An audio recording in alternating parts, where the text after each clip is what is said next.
September, that's what month it was.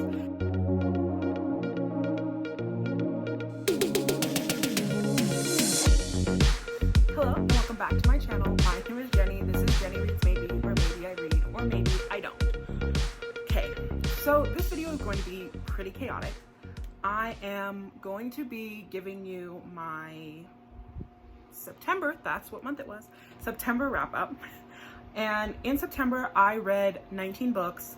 I didn't do a mid-month wrap up in the middle of the month because I just didn't feel like I had a quantity worth like wrapping up. But I'm going to come with all 19 of my reads for the month of September. I'm going to review them. I have my laptop with like Goodreads pulled up. I have my iPad with like my book journal. So hopefully I'll be able to kind of describe all of the books that I'm talking about, or all the books that I read, and you'll kind of get an idea for how my reading went. So I, of course, did not pull up stats, but I know I read 19 books. All but one were romance. I had some 5 stars, I had some 4 stars, I had, I think, a 3-star and maybe a 2-star. But that is kind of my plan for right now. So we will start. I'm gonna go through the books I read physically, or like the books that I own physically, and then I'll go through and do like ebooks or ARCs that I read. So to start, I read On the Hustle by Adriana Herrera. I gave this 5 stars. I absolutely love this. I could not put it down. I did listen to the audio along with the physical, and I listened to it, I think, in a day. It was that good. So it follows our main character, Alba, who moves to, I believe, Dallas. Yeah, her new life in Dallas. And she has just quit a job working as the personal assistant for this like grumpy former Olympian who now is like a real estate mogul and is about to take over for his father's company. She moves to Dallas for a different opportunity, and he ends up following her, and they film a reality TV show where she is the like decorative person, think like Joanna Gaines, and he is like, I guess, footing the bill, and it's supposed to be like really like funny because they both kind of can't stand each other. Mostly she can't stand him, and they don't know how to interact together.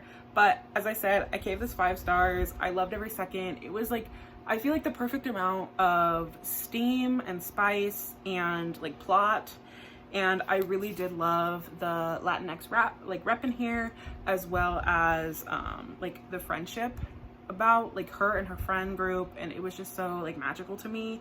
And the love story, the hero Theo, he is a hero to write home about. I love their relationship. I love this book. 5 stars. Then I read Pageboy by Elliot Page. This is his memoir of his life, kind of as he was navigating childhood to young adult to his adult life now, and his journey with his sexuality, as well as his gender identity. And I really enjoy this. I tend not to give memoirs or nonfictions based on people like a rating, just because like, how do I rate someone's life? I did really enjoy this. I love Elliot Page, and I loved kind of getting to hear more of his story, and definitely there were parts that I related to. But I recommend it if you are nonfiction, or even if you're not. I just think it's really important to read trans and other LGBT stories. It's powerful, and it kind of shows you maybe an aspect of life that you didn't consider. So that was that. Then I have Fly With Me by Andy Burke. I read this as an ARC, but did pick up a physical copy. It is a sapphic romance between Olive and Stella. Olive is our main character, who is an ER nurse. She is running a marathon for, like, it's a Disney marathon, and she is on a flight, and Stella is the, I want to say, co-captain. She's part of the plane flying team. And lo and behold, somebody on the flight has an allergic reaction, and Olive has to step in to kind of save the day with her nursing skills, and she is deathly afraid of flying. She hates it, but she has to go to this marathon, and she has to run it, so she has to go on this flight, but then the flight gets redirected because of the medical emergency, and long story short, Stella ends up driving her to Disney World. And from there, it's sort of a fake dating situation because of reasons that are kind of a spoiler, but these two end up falling in love. It was super sweet. I gave this 4 stars. It was definitely emotional. There are a lot of like trigger warnings in here for like anxiety, depression, partners that aren't necessarily aware of that or don't function or like understand and like aren't compassionate towards their partners, as well as like long-term medical care facility, as well as like family drama, and just a lot is happening in this book. It was really good, and I could tell that Andy Burke put so much work into this and so much care. She was or is an ER nurse, or was during like the pandemic, and you can definitely tell like the care again that went into this. I really enjoyed this. There were so many moments that were just like really moving in this story, and yeah, so 4 stars. It was a good read. I definitely recommend it. Then my next physical read was Anna Maria and the Fox by Liana De La Rosa. I gave this one, I believe, let me pull up my iPad because this is on my iPad. Oh my goodness, where is it? Anna Maria and the Fox. I gave this 4.5 stars. This follows obviously Anna Maria and the Fox. His name is Gideon.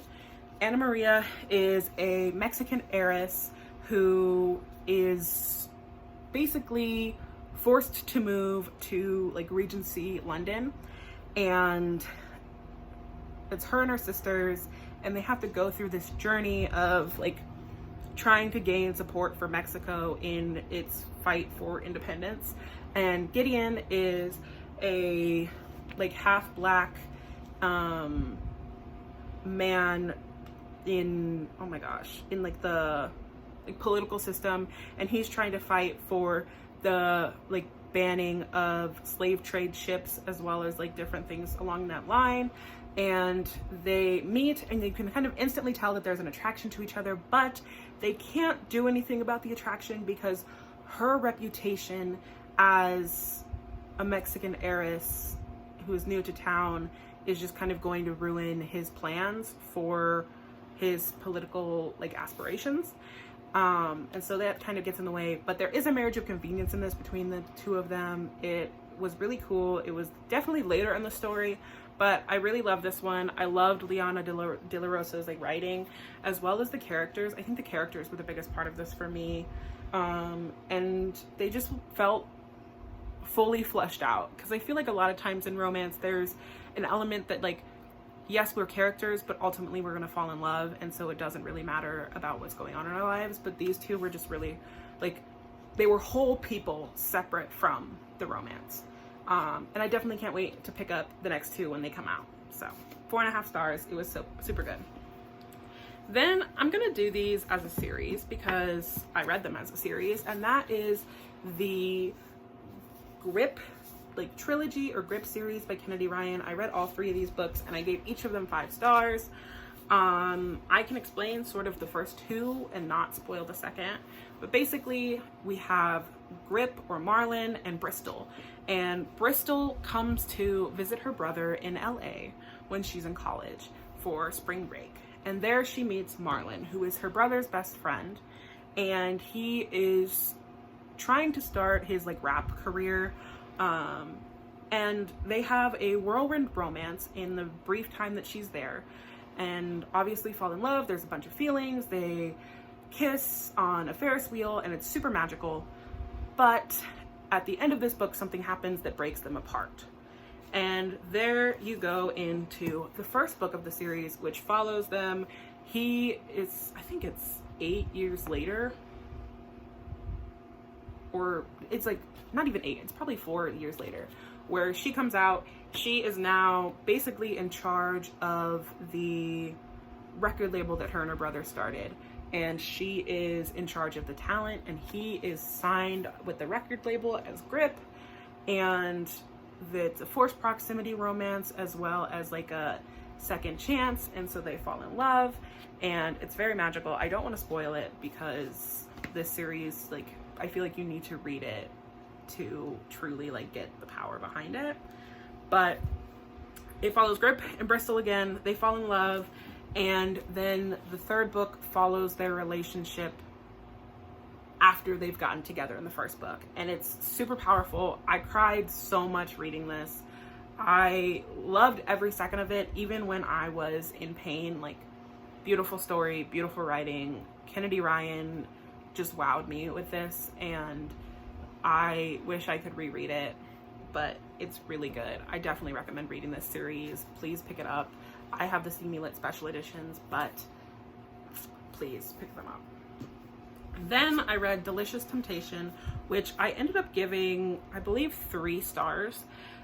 It follows Amara and Eric, who are living in LA. Amara is trying to take over her parents' struggling bakery, but her parents don't really want to do the new changes that she has in mind.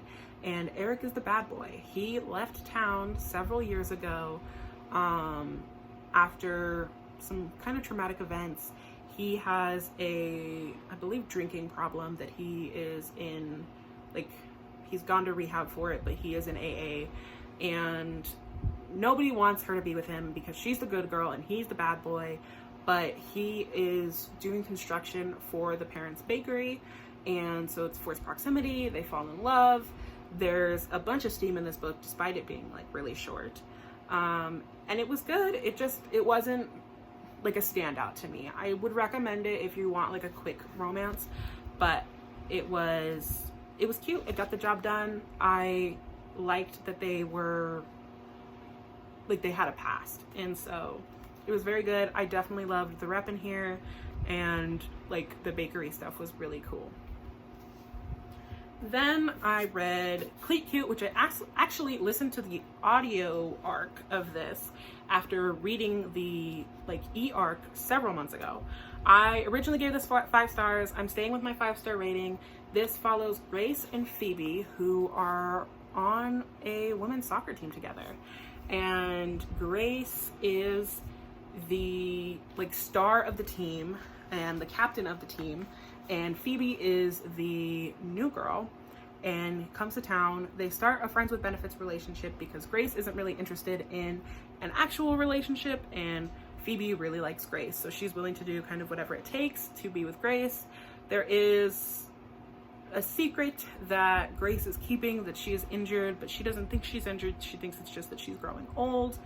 And it's like a fourth proximity, teammates, friends with benefits, just really like cool and really sweet. Meryl Wilsner writes such good sapphic romances. I definitely recommend them.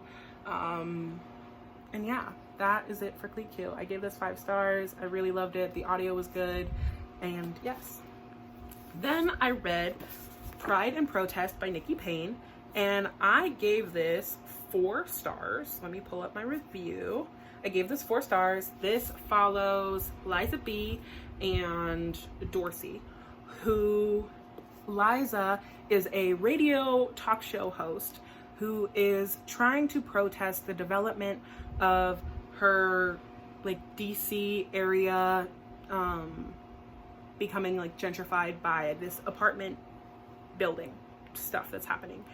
And Dorsey is the CEO of the company trying to build these apartments. So they don't get along. She's protesting it. She shows up. He tricks her, burns her signs. It's not good. But then they keep being brought back together by different events. And they have such like powerful chemistry that they just can't seem to stay away from each other, despite the fact that they're on opposing sides of this struggle. It continues in the plot, and you realize that Dorsey is not as like bad as that Liza thinks he is, and they slowly but surely fall in love. It's very powerful. I really enjoyed this. I really did like the writing. This is slow burn. It is really slow burn, but it makes sense in the plot. And honestly, okay, as someone who hasn't actually read Pride and Prejudice but has watched the 2005 adaptation, I feel that this is the closest you're going to get to a Pride and Prejudice retelling, because everything about their relationship and the tension between them and like even different lines and events in the story just follow that so well.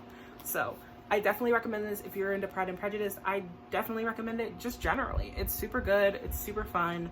I really enjoyed this. It was a 4-star read and I'm looking forward to the next book.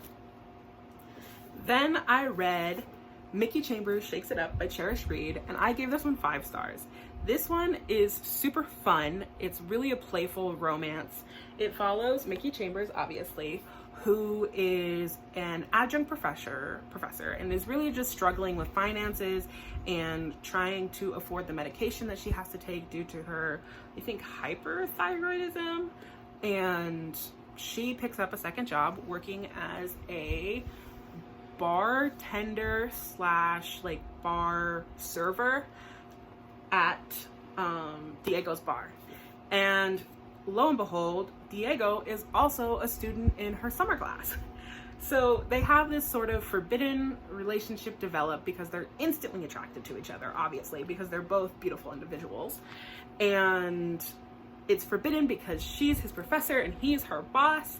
And it was just really like fun. I feel like there are a lot of bars in romance, but this captured the essence of working in a bar and the mess and the chaos and just like how much it affects the people working there.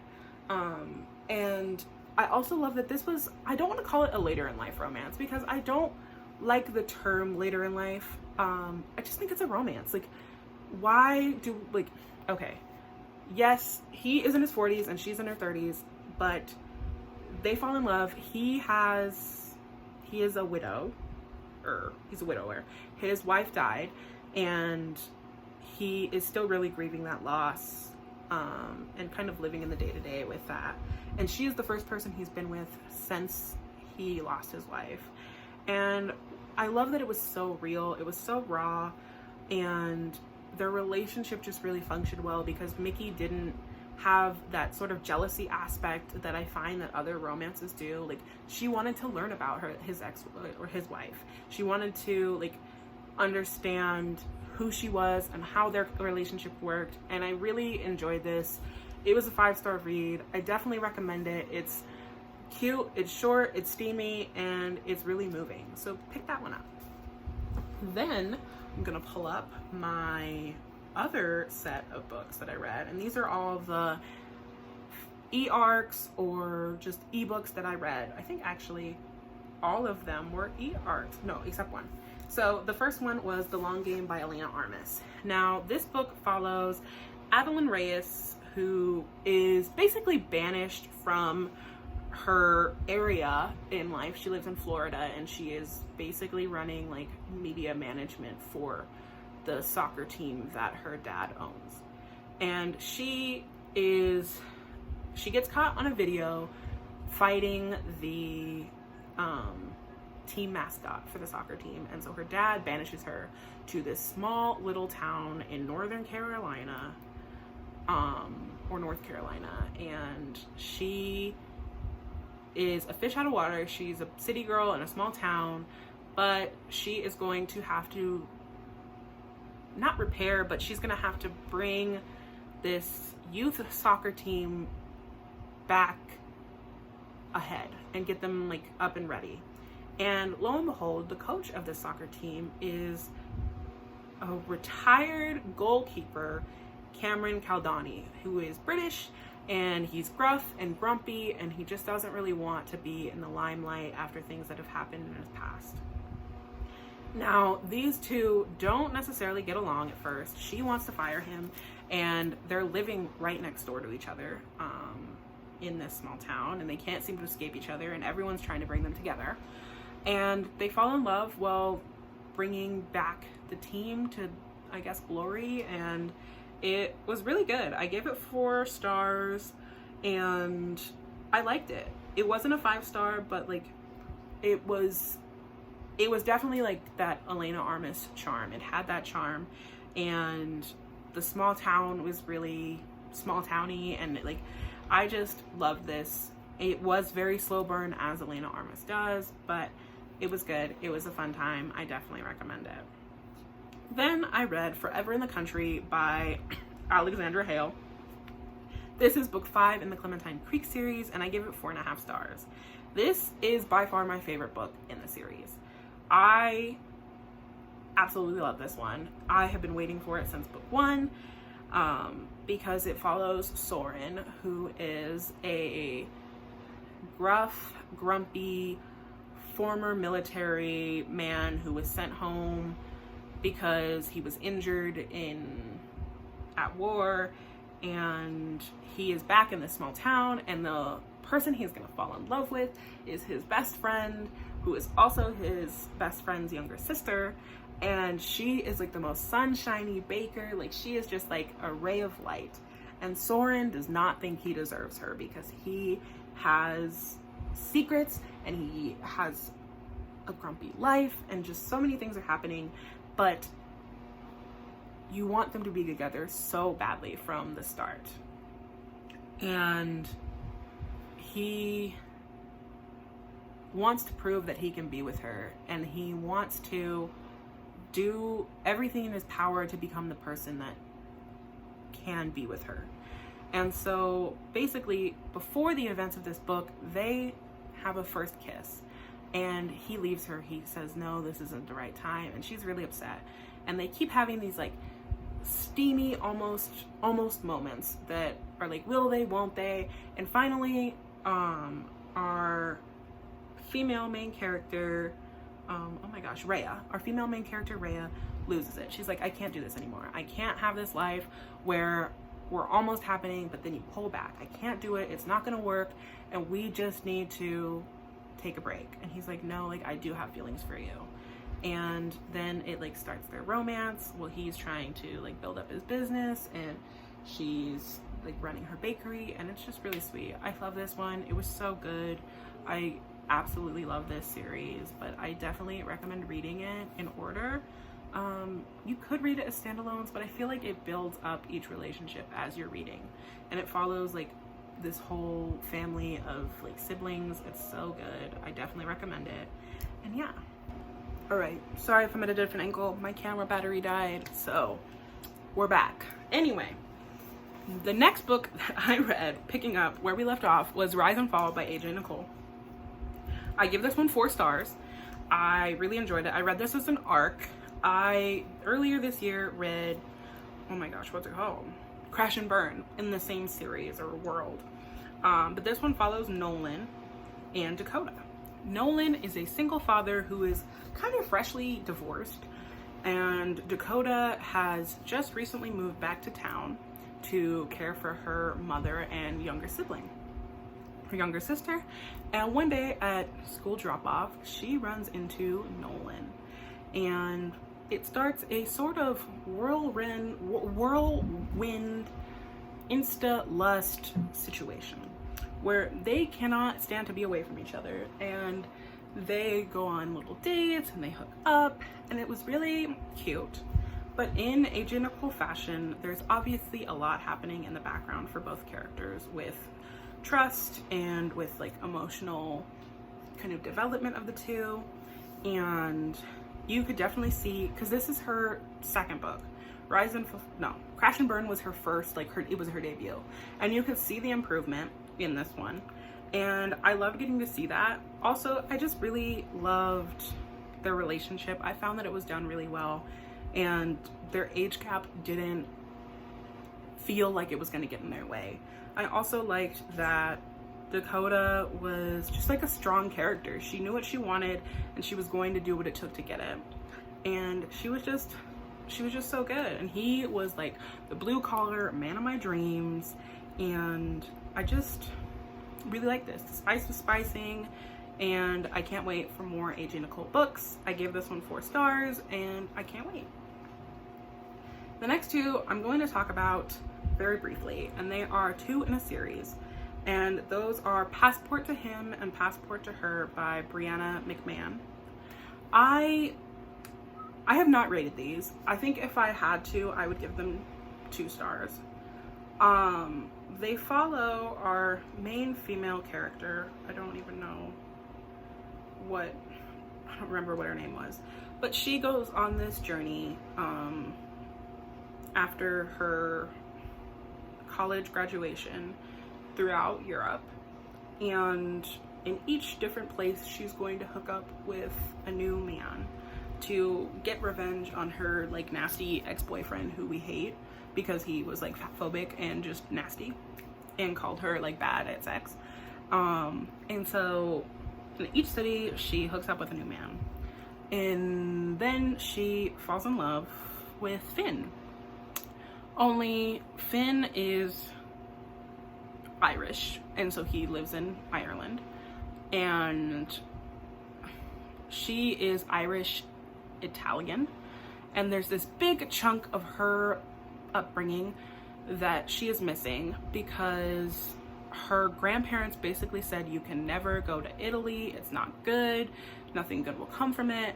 But then she finds this notebook and her grandma's like, you can go to Italy, and she finds out this tragic backstory. Anyway, besides the point, then she goes to Italy and she's still with Finn, but Finn knows that she's going to continue on her like hookup history thing, like, right?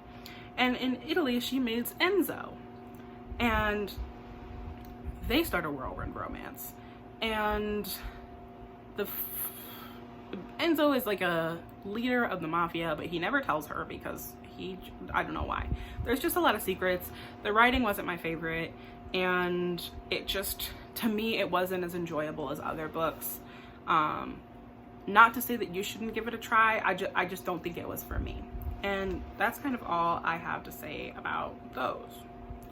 Then I read what could probably be one of my favorites of the month, and that is Better Hate Than Never by Chloe Leese. I read this as an arc, and I gave this 5 stars.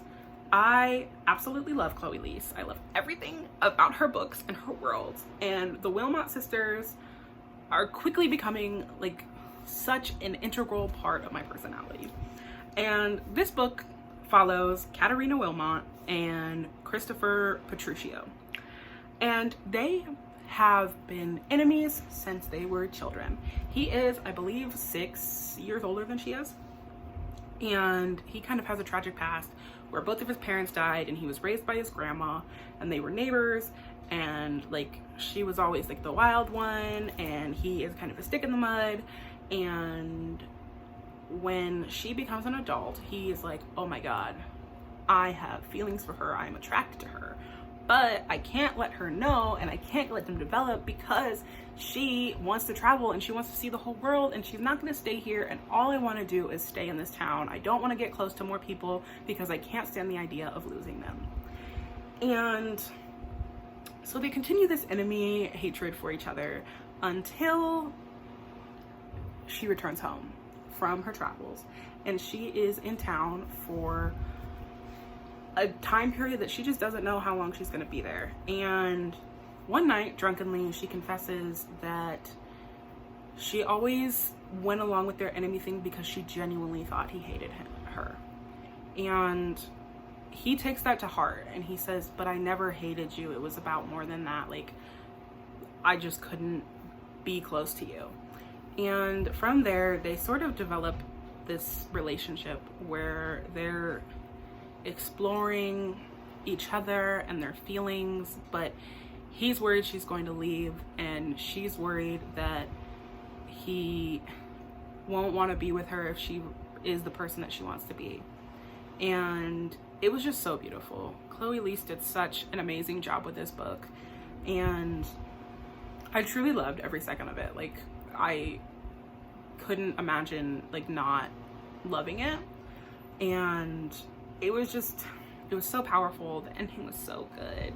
Chloe Leese just writes couples that, like, I love them. I love the characters. I love her writing. I love everything. And yeah, I gave this 5 stars. As I said, it is so good, and I definitely recommend reading it. It does have ADHD rep as well as chronic migraine rep, so please read this. That's just all I have to say. It was so good. Then I read The Bitterroot Inn by Jemma Perry. This is book 5 in her Jameson Valley series. And I believe, yes, I gave this 4 stars. I like this one. It's not my favorite in the series, but it follows our main characters, who are Maisie and Hunter. Maisie is a single mom. In book 1, horrible things happen to her and she is forced to do something that she doesn't want to do. And from there, it follows her life. She's a single mom and she's totally fine with being single. She doesn't want to have feelings for somebody, and she's okay being a single mom. Like, she's living the life. And then Hunter comes into town, and Hunter is staying at the hotel that Maisie runs. And Hunter is attractive, and he is instantly having attraction and feelings for Maisie.